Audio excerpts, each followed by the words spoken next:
talking about the village trap. That's what we're talking about today, the village trap. So I posed the question on IG Live when I was, pubbing for everything that's happening tonight. And the question that I asked, I said, what if I told you that the most dangerous thing to an athlete in transition is not the unknown, but it's actually the people that act like they know, right?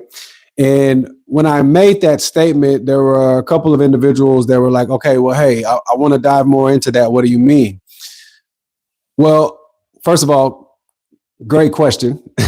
Secondly, what I mean is what we're going to uncover today is what happens to an athlete that puts, the right people in the wrong seat or puts the wrong people in the right seat. What happens to them as it pertains to that space of transition in their life, moving forward after the game? What does that look like, right? And all of this is a part of the segment of athlete identity foreclosure, right? This is all a part of it because in AIF, right, which I told you guys I'm not going to be saying the whole thing all the time, so AIF, all right? But in AIF, decision-making or the lack thereof is a big, big, big part of it. And it's not from, a lack of not wanting to make the right decisions. What it involves, is the aspect of the athlete not being put in these positions to delegate and understand how to build their team the correct way, right? And so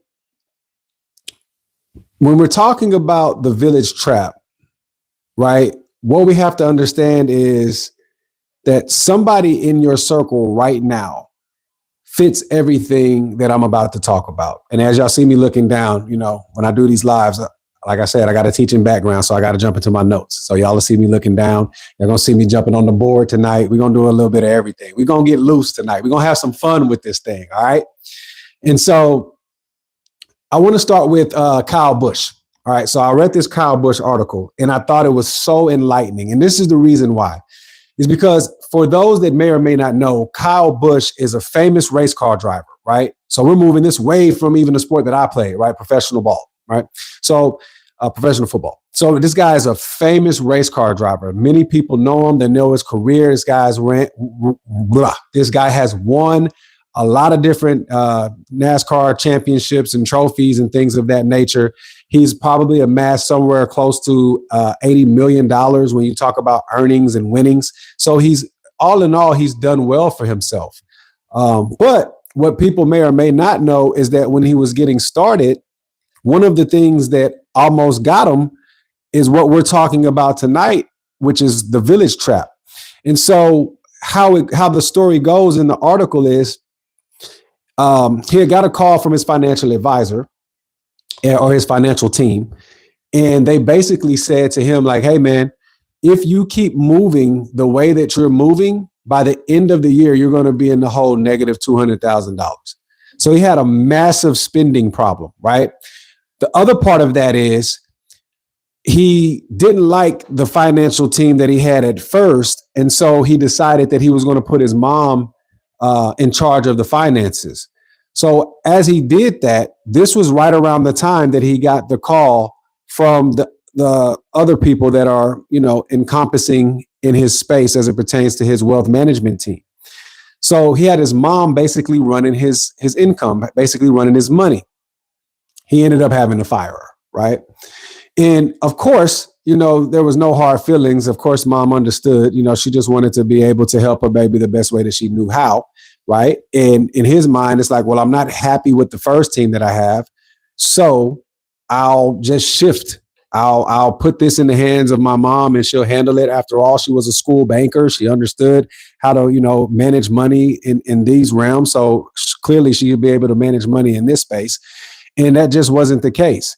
Right. And so when you read into the article, he talks about, making sure that when you're putting these people in place for to manage your wealth, you want to make sure that they're competent, right? And they're knowledgeable and they're all working together for your benefit, right? It can't just be, let me put a family member here, right?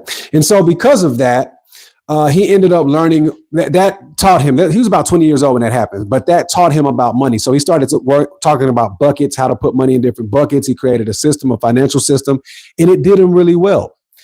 Now, lo and behold, 20 years later, as wanting to get to elevate the system that he created, he comes across somebody in the space of life insurance. And this particular person, when you read the story, if you guys have read the story, I want to say was it New York Life? It might have been New York Life. I'd have to go back and get the exact insurance company. I wasn't reading for the company, which company they used. I was reading because of, the aspect of what he was trying to do or what he thought he was doing.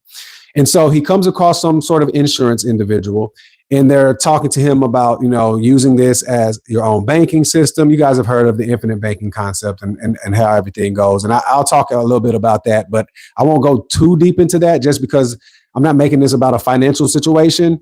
As it pertains to how that works, I am licensed in that space. I know how it works in depthly, but I don't want to get off track from what tonight's topic is. But he had this particular individual set up this policy, and the policy was crafted with an IUL, an Index Universal Life Policy. And so what many people don't understand is that when you're leveraging those types of policies, those policies cannot be used as an infinite banking structure or your own banking mechanism, for the simple fact that there's no guarantee return, right? There's like at some point with an IUL, it's going to dip down and flatline to 0%, right? Which the beauty of it is that it has a particular cap, but it also has a floor, right? And the floor is 0%. And you like that because the principal is protected. But what happens is that when that floor hits at 0, it interrupts the compounding effect, which then doesn't allow the policy to continue, right, to earn cash value, right? And there becomes an issue with how it's set up. So they structured this policy wrong. It was heavily fee structured, and it was also heavily commission structured as well. And so what ends up happening is Bush and his wife, they sued the insurance company, and I think it was somewhere around $10 million that they, went after, that this person that was trying to set up this policy for placed them in. And look, here's the thing. I don't know if they were doing this just based off the commission. I don't know if they really didn't understand what they were doing. I don't have that understanding. But what I do know is Kyle was trying to create a system, right, to elevate the one that he already had, and it didn't work out for him. And here's the reality. I'm sharing this with all these athletes that'll watch this to let you know that even somebody as, financially savvy as Kyle Busch is, to be able to amass as much money as he had and continue to have it and sustain it over 20, 30 years, right? Which shows you there's some financial savvy there. Even that individual can be caught up, right? And we've seen this with many athletes, right? Putting people in place to manage their money, delegating their money. We've seen this. We've seen it with Warren Sapp. We've seen it with Terrell Owens. We've seen it, if you go all the way back in the day, you can go look at Bernie Kosar. You can look at, there was an investment scam that John Elway got caught up in. He lost about $15-20 million. Like, there's multiple situations to where we've seen athletes place money in an investment because they were trusting the individual and believed that individual was the person to be able to help take them to the proverbial promised land, right? And they just had the wrong person in the wrong seat, right? Because you don't know what you don't know as an athlete. And so when you think about that, you can see how easily it is for, professional athletes to be able to be taken for a ride, because you have these people that can make anything sound good. So we have to understand, how do we really do a deep dive into the thing that we're investing in so that we have knowledge of it and we can understand experience versus noise, right? So what I look at is this. If something like that can happen to Kyle Busch, then it can happen to anybody, period and point blank. Nobody is immune to being taken for a ride when it comes to the financial space, right? And so this is why I talk about, the biggest investment that you can make as an athlete is investing in yourself so that you understand exactly what your investor DNA is, what type of investor you are, and you only invest in things that you are knowledgeable in, right? You don't invest in things that sound as though they're a good idea. You don't invest in things that, that make you get all hype and you're not really looking at the details of the investment. That's not what you do. You find a lane, and then you become a subject matter expert in that lane, and then you continue to evolve into mastery stack. And that's the safest way, at least from the people that I've spoken to and the way that I do my investments. Those have been the things that have worked for them. And so I just follow that process. I follow that blueprint, that game plan, right? For all my athletes out there. But I'll say this. We've all had this moment, or if you haven't, you will. We've all had this moment to where at some point we realize that the game is ending, or the game is going to end, or the game has ended. And one of the things that I see oftentimes is there's a disconnect, right? There's a disconnect between athletes believing that the people that are within that locker room, right, are, because we use this word a lot, that we're family, right? This is my family, and I get it. We're connected, right? We're intertwined through the work. We spend a lot of time together through talk about football, things that I know, like training camp, OTAs, preseason, regular season, playoff, like there's a lot of things that allow us to be around each other constantly. And the more that you're on the same team, the more that you see the same people, the more you have that family-like feel, right? But you have to understand that space only truly exists within the thing that you're doing, right? Because when you leave, then that's it. You're off the train. The train continues to go. And then you're just stuck at the train station, stationary. So I'll give you guys a personal story, right? When I was released, from the Pittsburgh Steelers in 2010, a lot of the guys that I was really connected to, that I was really tight with, as my career progressed, I didn't really talk to them that much. And it wasn't any like bad blood or anything like that. It was just like proximity, right? So I believe that's the word we're looking for here, proximity. Like the proximity was no longer there. I was on a new team. I was creating new bonds. And then when you get out of the league of retirement, it's the same thing. And so when you talk about being cut, the first thing you do is you start to look for different people that you can connect with, right? So I remember calling, one of my good buddies that was, a chaplain in high school. Like this guy led Bible study. This is what he did. I remember I called him and I was talking to him and he was giving me comfort and giving me scriptures. I called my mom. Of course, you got to call mom. You got to tap in with mom, let her know what's going on, right? And, she prayed for me and things of that nature. And I was very appreciative. I was very appreciative of that. But this is what I wrote down as I was thinking about this thought process. I said, but here's what I know now that I didn't know then. Not everyone I called in that moment was equipped to help me rebuild. Some were equipped to comfort me. Some were equipped to pray with me, but comfort and prayer are not the same as direction, right? So what I mean is this: in the locker room, you've built this village, right? You have your coaches, you have your trainers, you have your teammates, you have staff. Like your whole support system is assigned to you. But what happens is that when the sport ends, now you have to build that support system from scratch. You got to start over. And so in that space, you have to make sure that you don't have that Kyle Busch moment to where you grab the wrong people, right? And try to put them in the right seat.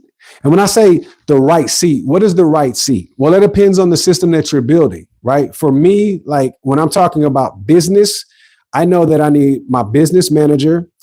I need my CPA and my tax strategist, right, or my tax architect is what I call them.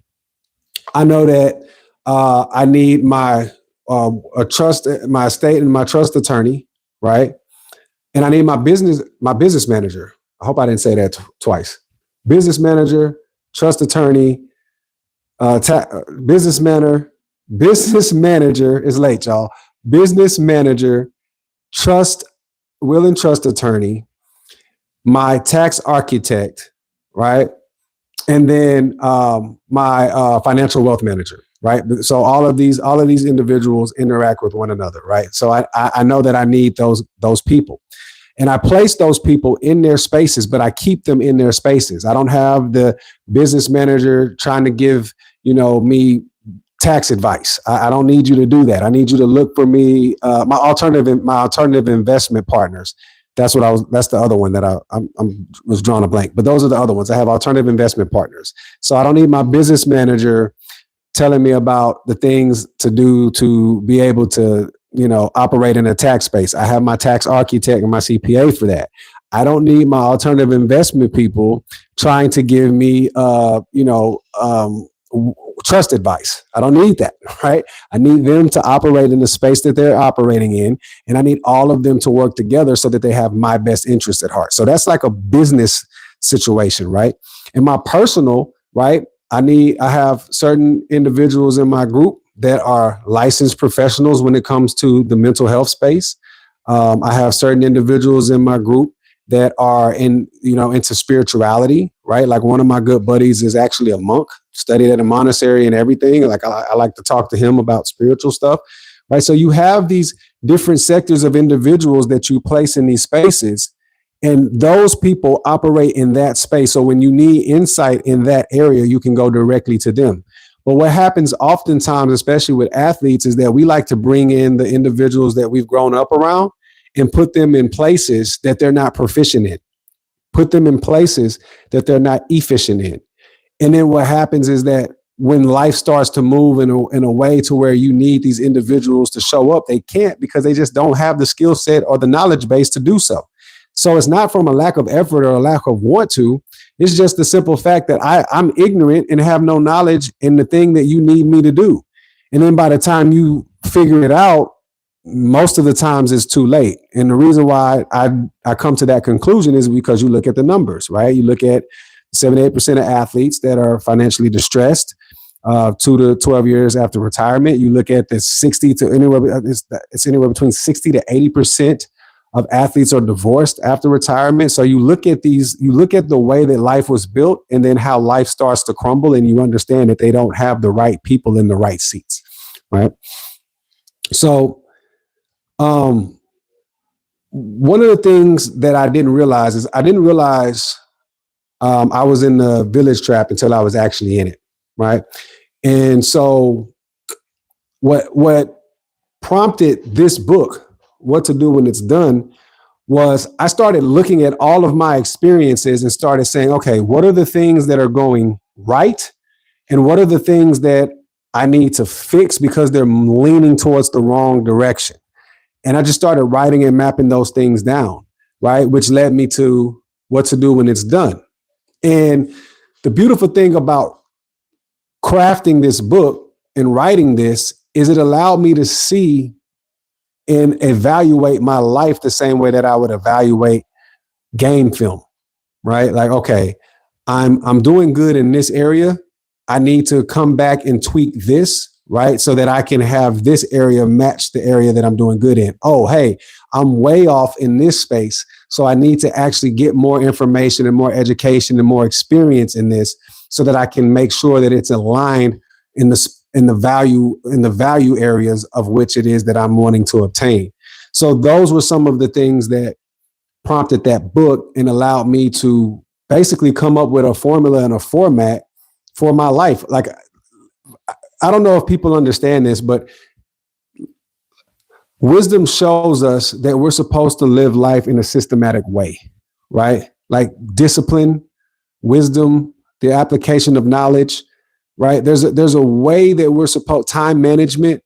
And where do I get that from? The book of Ecclesiastes. It tells us there's a time and season for everything under the sun.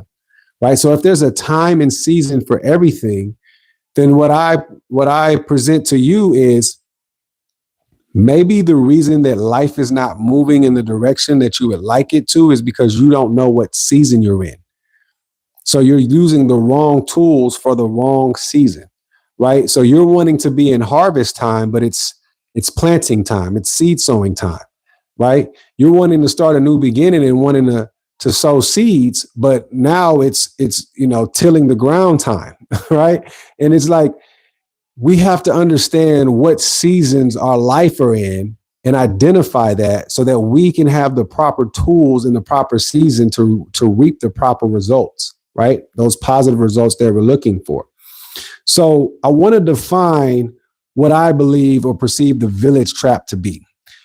The village trap is when you build your post-athletic life on a support system that was never designed to carry it. So in my book, I call it the 3 circles of support, right? And the trap happens when athletes mix up this circle, right? So what I want to do is I'm going to go to my trusty board here.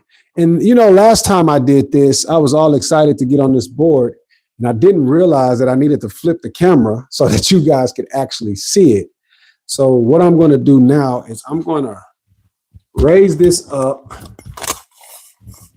And then I'm going to make sure that I flip the camera this time so that you guys can actually see what's happening on the board.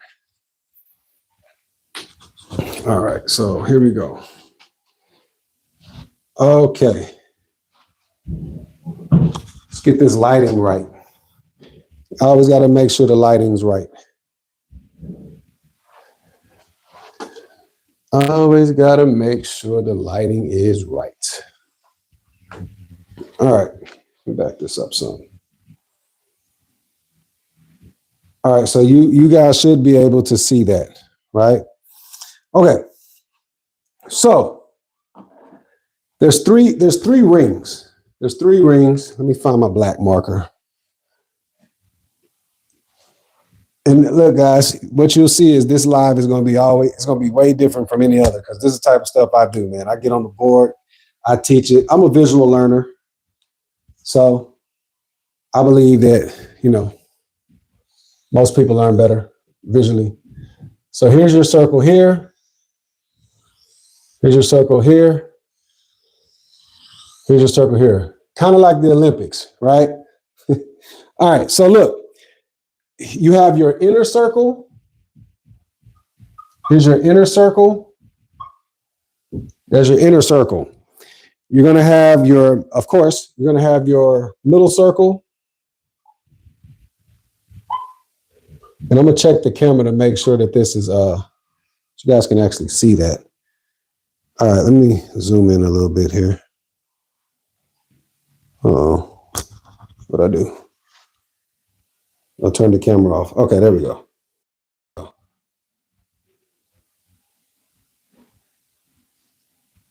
All right, bear with me, guys. Okay, there we go.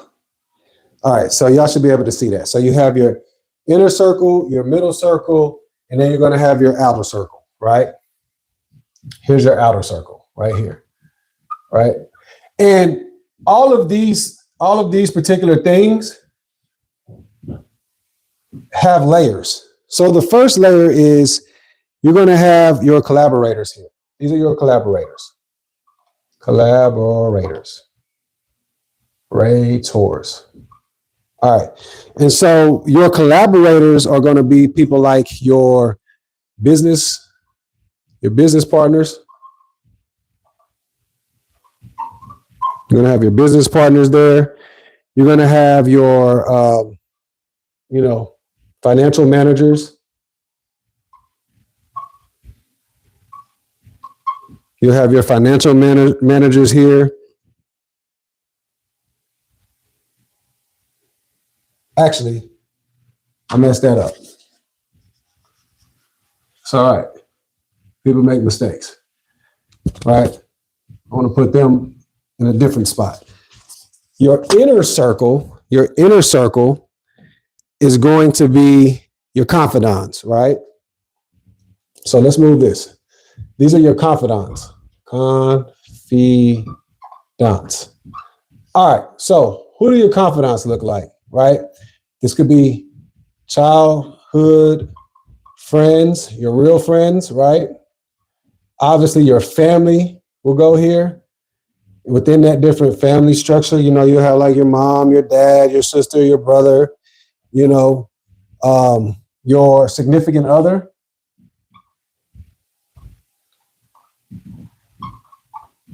Significant other, right? If you're somebody that has children, right? You have your children here, right? If they're a little older, of course. But these are people. I'm in the camera. I'm still here, guys. Right? But these are people that you can lean on, right? These are people that you can trust. These are people that you get advice from. These are people here. These people right here. I want to do this in red. These are the people that you trust with your heart.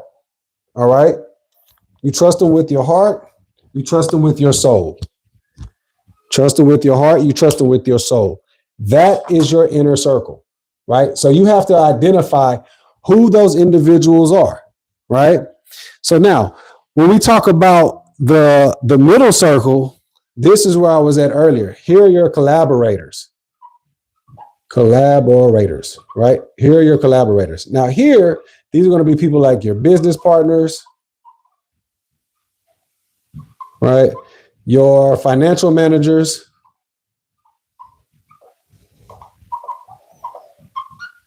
right? You'll have you're in well, we're going to call it. So when we do business partners, I'm talking about all of them, man. I'm talking about your managers, your alternative investment partners. If you have private equity, I have some of those. Private equity, those people go there as well, right? We talked about the financial managers. We also want to put things like coaches here. You can have your coaches here. You're going to have your ministry, maybe your ministry leaders, right? So like your pastor, right, will go here. If you're in the faith, your spiritual counselor. We're filling up this box tonight. Spiritual counselor, right? Those are the people that are going to go in your middle circle. And what those particular individuals are, they're the one that share your values. They're going to work with you toward common goals, right? So here, this is your sounding board. And I don't know if that's in the video, but I'm writing it down. So sounding board, right? These are people that have your heart. They're going to tell you the truth, regardless of how you feel, right? Because they're not there to make you feel good. They love you, and sometimes love is like medicine, man. It might suck when it's as it pertains to the taste, but it's going to help you to get better. And so these people here, that's your sounding board. That's your truth. That's your heart. These people right here, these are your growth partners, right? These are your growth partners, right? They want to help you grow, right? And so with those particular individuals, they're going to share your common values, and they're going to work with you toward common goals. So values here, they share that, in common goals, which me personally, I don't like this word, so I'm going to change it to objectives, right? But I know most people identify with this, so I like to talk in words that people identify. So goals or objectives. I won't get into why I think that that's different, right? That's another class for another time. Now, the outer circle, this is going to be your community. This is your community, right? So when you think about your community, right, you might talk about, again. So these are people that we could put friends here. And the reason why I went childhood friends on the other side is there's a longer tenure, right? So these might be your college buddies, right? College buddies that you made, in your sport, your sport buddies, right? You want to talk about, if you go to church, you might have church members that go here, right? Here's your church members here, right? For me, I'm a part of PAC, so I would put PAC in this space, PAC group, right? Because there's commonality there, and there's some intrigue and interest in the things that we do. Like we might all like to golf or hang out, smoke cigars, drink a little whiskey, whatever, right? That's your outer circle group, right? And what these people are going to do is you're going to get encouragement here. They're going to help you. They're going to encourage. They're going to help you to want to, keep going after that thing that you're chasing. Like, for instance, being a part of PAC, one of the things that I love is we have an app. And in the app, man, it's nothing but positivity. Like everybody's like, hey, man, keep pushing, keep going. Here's something that I did. If it can help you, take it. Here's some tools that I use. Here's some resources. Hey, how can I push your business? Like those are those type of people. As you can see, I'm getting real hyped. I'm in my zone now, right? But those are going to be those type of people right there, right? And you need those type of people, especially if you're an entrepreneur in this space, because that space is hard. So you want to make sure that you're aligned with those type of individuals, right? They're going to share different perspectives, right? So different perspectives, that's good, right? Because they can challenge your thought process. Challenge thought, I'm all off the board now, but this says challenge thought process, right? They'll challenge your thought process, right? So here's the thing. What they won't do is, and I'll put this right here, they won't know everything about you. Okay? Some people might even put this. I wouldn't, but some people might, right? Social media followers. You might look at them as your outer circle, right? That's not my thing, but hey, we live in a different time. I grew up in a different era, right? So this is what this looks like when we're talking about, this is the 3-circle method. The 3-circle method, right? Your inner circle, these are the people that have your heart, your confidants, childhood friend, family, significant other, children. They're your sounding board. They're going to tell you the truth. Your middle circle, these are your growth partners. They're going to share your same values, objectives, goals. They're your collaborative team, right? Business partners, financial managers, coaches, ministry leaders, pastors, spiritual counselors. And then you have your outer circle. Here's your community. We all need community. As the good book says, every beast likens unto its kind. And it also says, gather yourselves together, O nation I desire. Yeah, again, I say gather. Meaning what? Like we were never created to be lone wolves, right? We were always created to operate in togetherness, to operate in community. And when we talk about the athlete identity foreclosure space, one of the issues that happens with athletes in retirement is that they're removed from community and then they don't seek a new community to be a part of, which then puts them in isolation. And the devil loves isolated mentalities. This is why you find a lot of guys in depression. This is why you find a lot of young ladies in depression. This is why you find a lot of individuals doing things that are uncharacteristic because they're lost. They don't have people to guide them. And so your family will do the best that they possibly can, but how can they understand what it feels like to be you? If you play college, any type of college sport, I hope you guys can see me. I'm ducking down on this camera. But if you played any type of college sport, do you realize that you're a part of the 2% of the world? Only 2% of high school athletes play college sports. 2%. Now, of that 2%, only 1% move on to the next level. So you're in the top 3% of individuals in the world to do what you do. Your family loves you.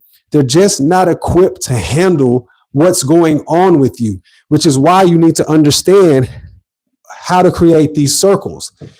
This 3-circle method becomes the system for your, I call it THRIVL, thrival, not survival. I'm not into surviving. I'm into thriving. This becomes your system for thrival. I don't know if that's a word, but it is tonight, right? And so it's my life. I get to make up whatever words I want, right? Thrival. This is your thrival system right here, the 3-circle method, all right? So coming off of the board, hope you guys can see that. Let me back it up a little bit, right? I know it might look like chicken scratch. I told you guys earlier that I was a teacher, so bear with it. But there it is, right? I'll move it in a little closer so you guys can see it. So your confidants, childhood friends, family, significant other. That's your inner circle, right? That's your sounding board truth. We talked about that, right? Your middle circle, talked about that. Okay, collaborators. That's your collaborator circle. Your growth partners. They share some of your same values, some of your same objectives. There's an alignment there, right? And then you have your outer circle. This is your community. This is what you need to tap into to be able to gain encouragement, to have people challenge your thought process with different perspectives, and understand that they won't know everything about you. They're not supposed to. You reserve this for these individuals right here. You reserve that for those individuals. All right. So here we go. Flipping the camera. Getting back to it. All right.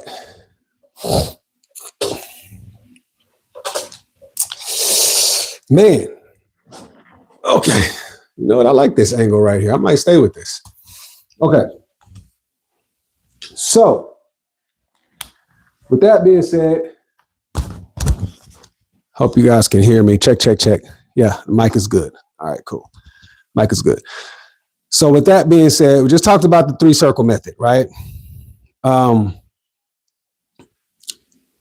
This brought me to a law that I came up with through this process called the law of alignment, right?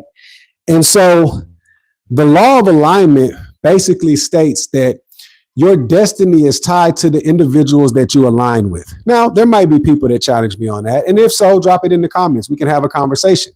But where I come up with that, not only from my own experiences, is everything that I move off of, my foundation is scripture. It's the Bible. I believe that that's the book of truth.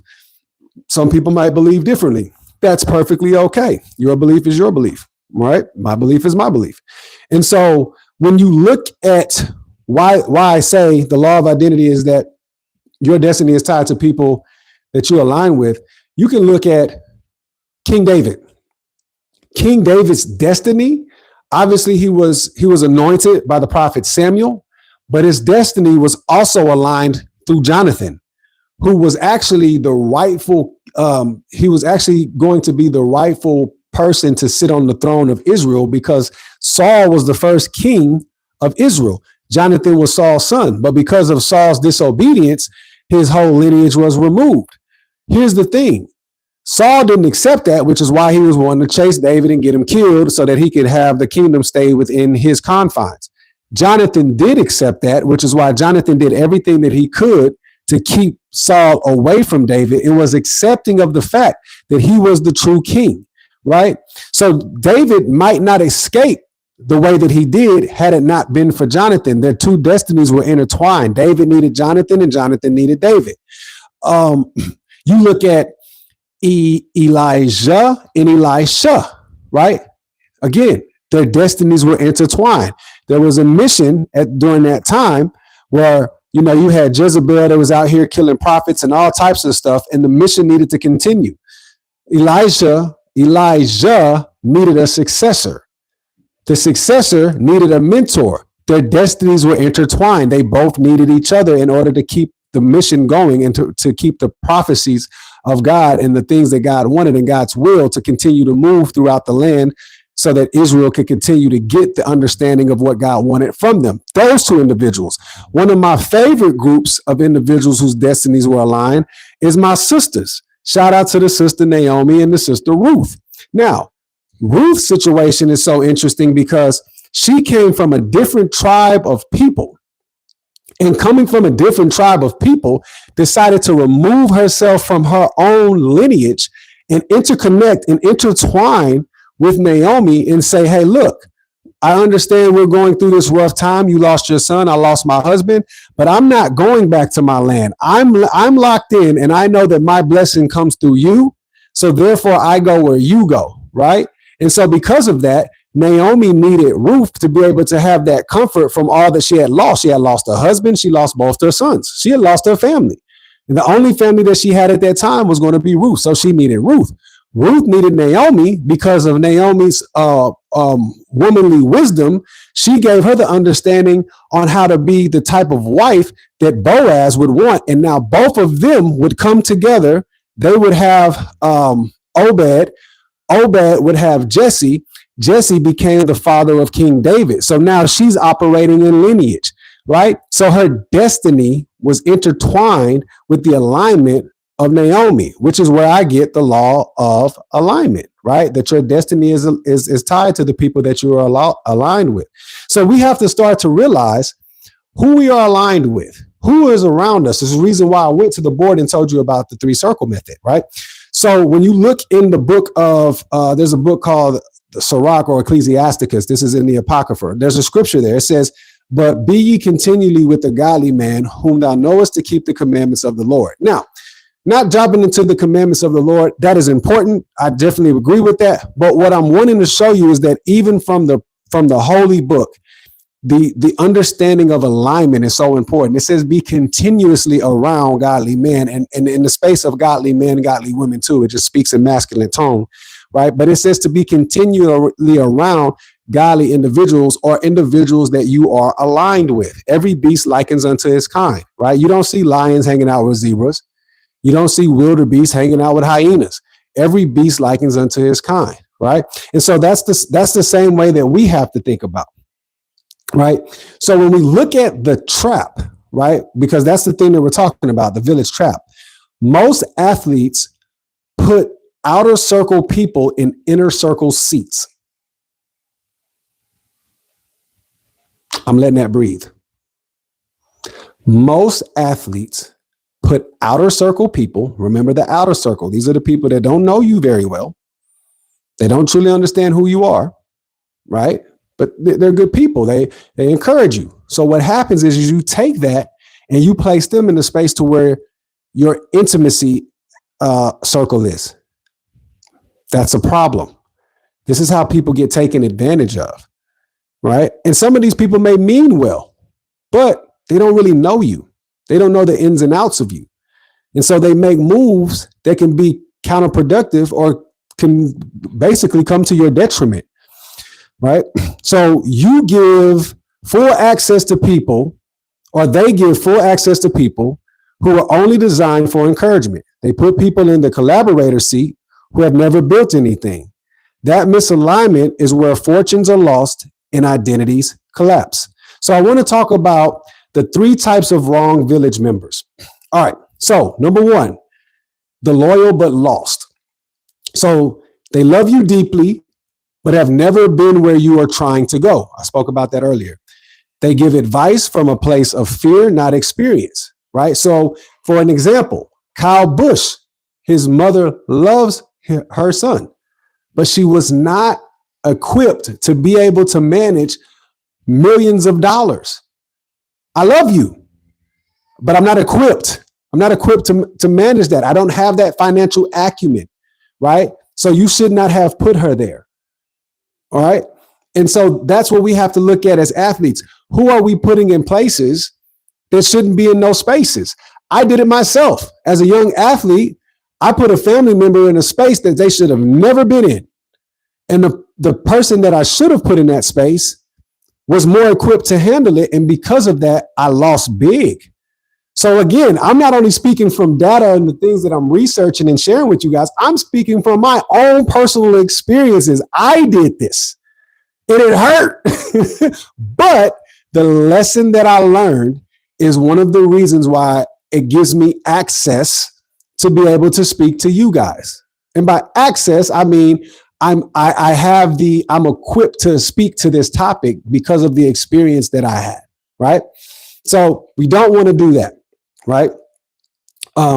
We have to understand that loyalty is not qualification.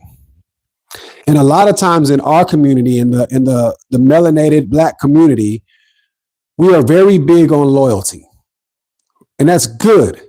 But loyalty doesn't mean qualification. Just because somebody is loyal doesn't mean that they're qualified. So you have to figure out, okay, well, how can I leverage this loyalty and put it in a space that actually plays to the strength of these individuals? That's your job as an athlete to delegate and to manage that.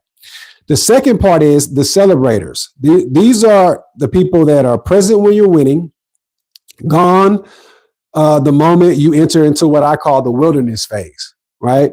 So what you have to understand is you have to evaluate the relationships that you have. Some relationships are just seasonal, right? Some relationships are winter relationships. Some relationships are fall, summer, and some are spring. You have to decide what those relationships are predicated off of the people that you're interacting with. They show you signs. If they're only around when things are up and they're never around when things are going the opposite of that, right? If they're not somebody that you think to call on when you have issues and troubles in your life, then you have to evaluate what type of individuals these are, and are they just celebrators? Are they spotlight people? You have to decide. You have to look at that. You have to do an internal audit on your friend group. That's good right there, ain't it? You have to do an internal audit on your friend group to determine who these people are, right? These people are not village members. They can't come to the cookout, y'all. They're not village members, right? They're spectators who just happen to have your number saved. I'll say that again. They're spectators who just happen to have your number saved, okay? So those are the celebrators. And then lastly, you have the self-serving advisor. Okay, now this one here, I'm gonna drink some coffee on this. All right, because this one gonna hit the industry. This one gonna hit the industry here, y'all. I have seen so many individuals get taken advantage of by quote unquote financial advisors. There's a difference in what I call a financial advisor and what the majority of the world calls a financial advisor. A financial advisor, because even in my book, I talk about financial advisors, right? Like making sure that you have one. But I'm not talking about like the people that work at Merrill Lynch or Edward and Jones or New York Life or anything like that. Those are not the individuals that I'm talking about. I'm talking about financial wealth managers, like people that operate with tax architects that have, crafted financial strategies outside of the market, right? Outside of the market for wealthy family offices and individuals. Those to me are true financial advisors. These are individuals that have helped businesses and families make money at scale. They have a different understanding of how the way that money flows, and they fall into the group of those individuals that I talked about earlier, like your alternative investment partners, your business managers, your tax architects and CPAs, your will and trust attorney. They fall into that category with those individuals, and they craft something with those individuals to help elevate the money. They're always thinking of growth, right? Not growth just in accumulation. They're looking at all of it. How is the cash flow? How is the income versus the outcome, right? How does that look, right? So how is the income versus the expenses so that we make sure that the income doesn't exceed the expenses so that we now have a negative outcome. We don't want that. Those are those individuals. That's who I'm talking about, right? So when we talk about the self-serving advisor, I want to make sure that we understand who these particular individuals are. I know I went somewhere with this, so I'm gonna come back to it. But I've seen individuals getting taken advantage of. You've read these stories. Rashard Jones, his financial advisor, stole millions of dollars from him. You had Terrell Owens, financial advisor, steal millions of dollars from him. I had a financial advisor who I was with, but something just didn't feel right. So I ended up dropping that individual. And a few months later, that person got arrested for some sort of financial fraud, right? And so here's the thing. I'm not here bashing financial advisors. If you're somebody that, believes in that system, right? And you want people that operate in the market, and that's how you want to grow your finances, that's perfectly fine. More power to you, go get them. That's not how I would do it, but that's perfectly fine. Everybody has their way of doing things. But these are the most dangerous people out of the three, right? Out of the loyal but lost in the celebrators, the self-serving advisors, because knowledge without integrity is dangerous. Knowledge without integrity is dangerous, right? So you have to choose advisors who are honest, who are humbled, and trustworthy, right? And so when we go back to the Kyle Busch situation, he had he had an advisor. He had an insurance advisor, right? Financial advisor. They're in that space, right? And he lost almost $10 million to a predatory insurance policy. So I want this to be clear. I highlighted this part in my notes. Credentials do not equal character. Credentials do not equal characters. Like I said, I've seen teammates lose fortunes behind these individuals, because what happens is with athletes, we just want to play ball. We just want to do our thing. So what ends up happening when you operate from that mentality and you don't really know what's going on with your money, you start to delegate, and you can delegate to your detriment. You can delegate to your detriment. The same way that you go and you put the work in every single day to make sure that your physical and your body and your mind is right for the sport you're playing, is the same way that you need to make sure that you understand the system around you, meaning your confidants in your circle, as well as your finances. You got to put in that same type of work, because at the end of the day, if you're not doing that, then what are you doing it for? What are you doing it for? We don't want to get caught up in this trap, right? So the right village, I'm going to give you guys, I talked to you about the wrong village. I'm going to talk to you now about the right village. And you can get this. I talk about this in chapter 5 of my book, right? But the right village has 3 requirements, just 3. This is the 3 requirements of the right village. Okay. So the first one is someone who has been where you're going. You want people who have the results that you're seeking. You don't want individuals that just sound good. You don't want individuals that can't explain to you the processes and the steps that it takes to get to where they're going. If people are humming and humming and can't give you direct answers, that means that they don't truly know. They might have stumbled upon a principle and lucked up on it and have figured out a way to work it, but they don't truly understand it. Those individuals you want to stay away from. You want the people that are subject matter experts and have the experience in their space. For me, I like to look for people that have been in their space for 10 years or close to 10 years or more, right? Because in that space, if you've had that type of tenure, I know that you've seen all the ebbs and flows and the ups and downs, right? So that's my personal method. But you want to make sure that you have someone who's been where you're going. You also want someone who will tell you the truth when it costs them something, right? Because anybody that profits off of your ignorance will never tell you the truth. So you need somebody that's going to give it to you straight, even if it's at the detriment of them. Meaning like, hey, he might fire me or she might fire me after I tell him this, but I don't care, because I care about this individual too much to just make this about money. I'm going to tell them what they need to do. For instance, in the Kyle Busch story, the financial managers that he had said, hey, look, buddy, if you don't fix this, by the end of the year, you're going to be down negative $200,000. Now, look, that could have been at the cost of his job. That could have made Kyle Busch mad. We don't know. He could have said, hey, man, screw you. You don't know what you're talking about. You're fired. That could have easily happened. But the person that told him that, or the people that told him that, were willing to risk that because they cared more about the person than they cared about the profit, right? Those are the individuals that you want. And then you want someone whose win is directly tied into yours, right? So I'll give you an example. In my space, on the financial side, obviously you guys know I do different things, but on the financial side, in my space, I operate in the principal protection and cash flow consistency space.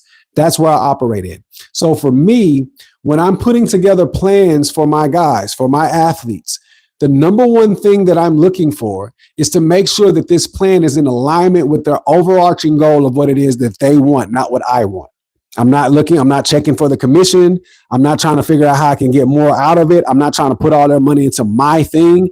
How does this fit into the financial plan that the collaborative team has put together for you based off of what your goals and objectives are, right? Now, the reason that I do that not only is because I want to make sure that they're successful, but selfishly, in order for me to continue to win economically, I have to make sure that they keep the service and the product that I provide. So it is imperative for me to make sure that I do the absolute best job and they're happy with this product and it's moving in alignment with their dreams, their vision, their objectives, so that they keep that so that I can continue to make money as well. So their win is tied to my win. I'm just using that as an example. That's one of the most important things that I have not heard that talked about in financial circles when it comes to athletes. I want to make sure, hey, listen, if I lose, do you lose? That's a great question to ask. If you ask the traditional financial advisors, if you lose, right? Meaning if they lose you money within the market, do they lose? Meaning is their money affected? Ask that question and see what answer you get. I know the answer. But if you're in the space of sport and you have a financial advisor that operates in the market space, and pretty much that's the majority of what they do, ask them that question and listen to their response and look at their body language, right? So, you want to create a wisdom council. So I'll give you an example. So I have spiritual advisors in my wisdom council. I have, brain health specialists in my wisdom council. I have, there's so many different people. I have marriage advisors, right? In my wisdom council, right? I have, golf specialists and coaches in my wisdom council. Like whatever it is that I'm going after, I look for the people that specialize in that space. And those are the people that I bring in my wisdom council. You have to create that for yourself, right?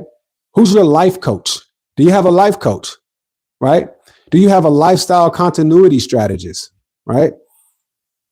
So those people are the people that can help you when you're teetering off and moving in the wrong direction. Those are the people that can help you when you find yourself dealing with an obstacle or that you've never dealt with before. They might have the wisdom in that. Like that's where your wisdom counsel comes from, right? And that's a spiritual thing as well. There's a there's a proverb that says that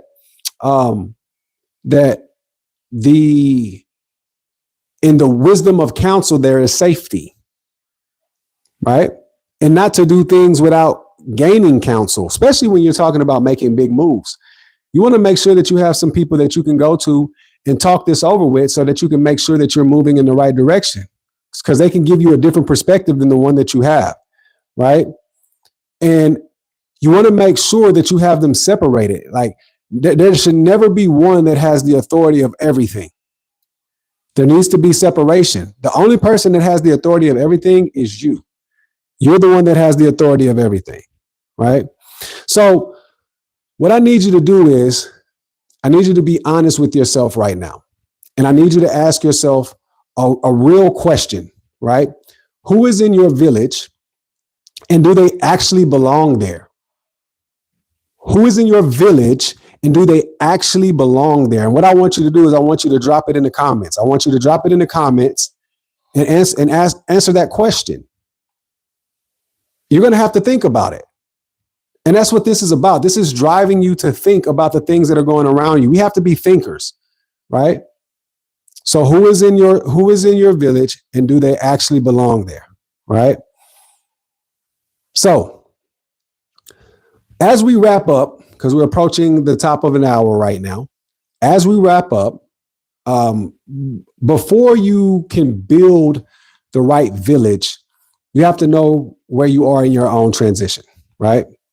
The village you need in year 1 is going to look different than the village that you have in year 5, 6, 7, 8, 10, 15. It's going to look different, right? And so if you don't understand what that looks like, or you don't understand how that looks like, then what I want you to do is I want you to go to TonyHills.com and I want you to take the athlete assessment. Right. So you go to my page, you scroll down, you'll see it, and it'll say, take the assessment here. And in that assessment, the reason why I love this assessment is because it's going to be you sitting on your phone or sitting at your computer and you're answering questions open and honestly, and there's nobody around to influence you. It's just you and the questions that are being asked in front of you. And that's going to give you the real answers on if you have the things that you need in place or it's going to open up some areas of concern that you need to look into. Because here's the thing, you can't turn a blind eye to problems, because at the end of the day, they're going to continue to haunt you. They're going to continue to come back.